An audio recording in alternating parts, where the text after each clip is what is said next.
নমস্কার বন্ধুরা, মহাসপ্তমীতে রেইকুজ্জার তরফ থেকে আপনাদেরকে অসংখ্য অভিনন্দন জানাচ্ছি। আপনারা সবাই অনেক ভালো থাকুন এবং সুস্থ থাকুন। তো যেটা আমি বলছি যে আজকে মহাসপ্তমী, আজকে একটি গুরুত্বপূর্ণ রীতির কথা বলছি, গুরুত্বপূর্ণ আচার।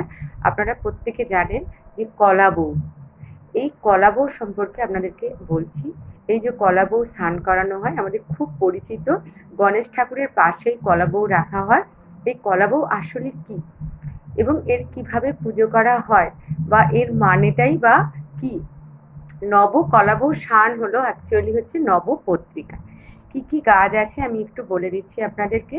কলা গাছ তো রয়েছে এর মধ্যে, এবং কচু গাছ আছে, হলুদ গাছ আছে, জয়ন্তী গাছ, বিল্ল বা বেল গাছ, ডালিম গাছ, অশোক গাছ এবং মানকচু। একটা কচু গাছ বলেছি, সেটা হচ্ছে কালো বর্ণের কচু। তো এটাকে বাঁধবো আমরা কিভাবে?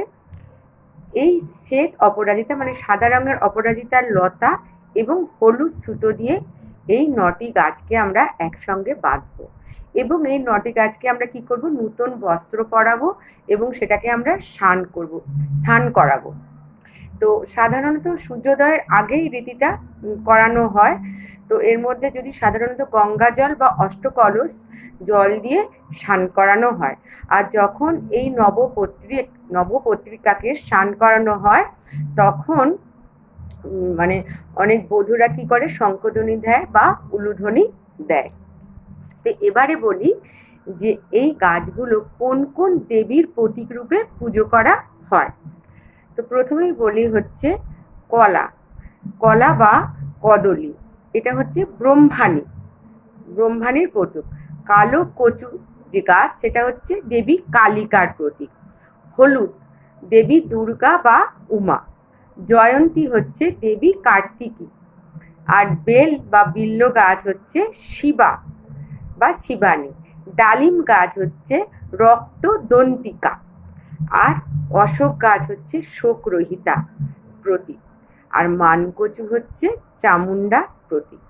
আর ধানের শীষ আপনারা সবাই জানেন, ধানের শীষ হচ্ছে দেবী লক্ষ্মীর প্রতীক। আসলে 9জন এই কলা বউকে স্নান করানোর মাধ্যমে নবপত্রিকাকে হচ্ছে 9টি দেবী রূপকে জাগ্রত করা হয়।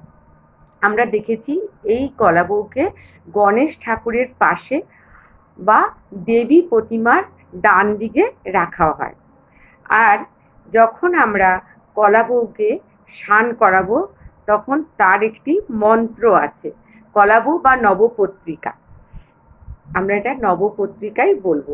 কি বলবো স্নান করাবার মন্ত্রটা? নবপত্রিকা বা সিন্নৌ নব দুর্গায়েই নমঃ। আসলে যখন আমরা এই নবপত্রিকার পুজো করি, এটা হচ্ছে অ্যাকচুয়ালি শস্য দেবীর আরাধনা, যা কৃষি বা উর্বরতার প্রতীক।